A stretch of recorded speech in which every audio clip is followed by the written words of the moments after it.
pose the question out there. If you're a gym owner, which one of these two situations or scenarios would you prefer to be presented with? I want you to learn to build sales funnels, right? I want you to learn how to use all these automated systems, build Facebook ads, build copy, do creative, all these other things, right?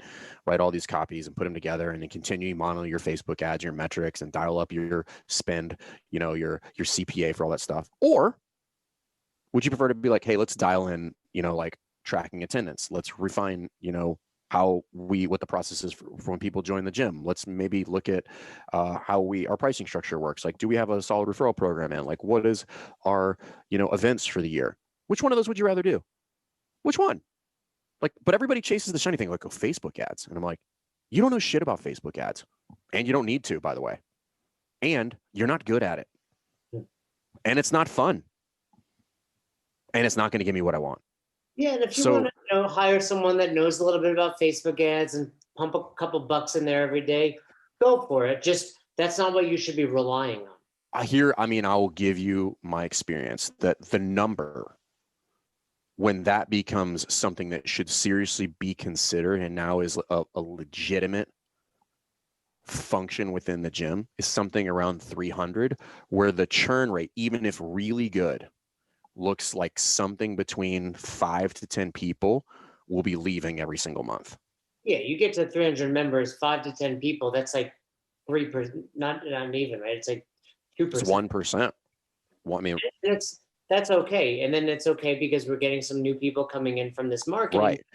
But I think, but at that point, it's a legit concern because 1% churn, let's call it 2%, right? So like you have a 2% churn rate, everybody would 3. Let's go, but even that in the gym industry would be considered like really good.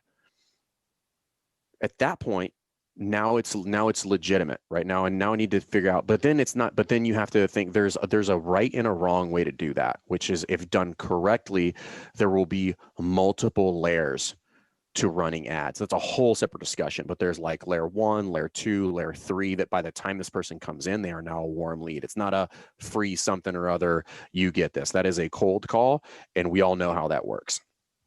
It's not the clients you want. You'll get a handful, the vast majority of them are not, and the work required to sift through all of those is astronomical.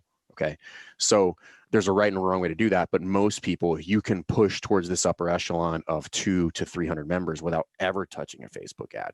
Just create really good social media, and people will share the shit out of it in their circles, which is exactly where I want to focus my time anyway.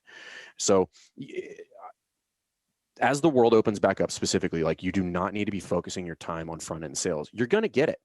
Make sure your website doesn't suck. Make sure your social media has like regular posts, that highlighting, success stories, stuff like that. And then focus on really kicking ass when people walk in the gym. Make sure that their experience is amazing. Make sure that they move well. Make sure they have fun. Make sure they get results. That's it. That is your sale. Your greatest retention, and we talked about this, your greatest retention tool is the 60 minutes between when the whiteboard brief starts and when you break everybody after the cool down. That is your greatest sales tool. Use that.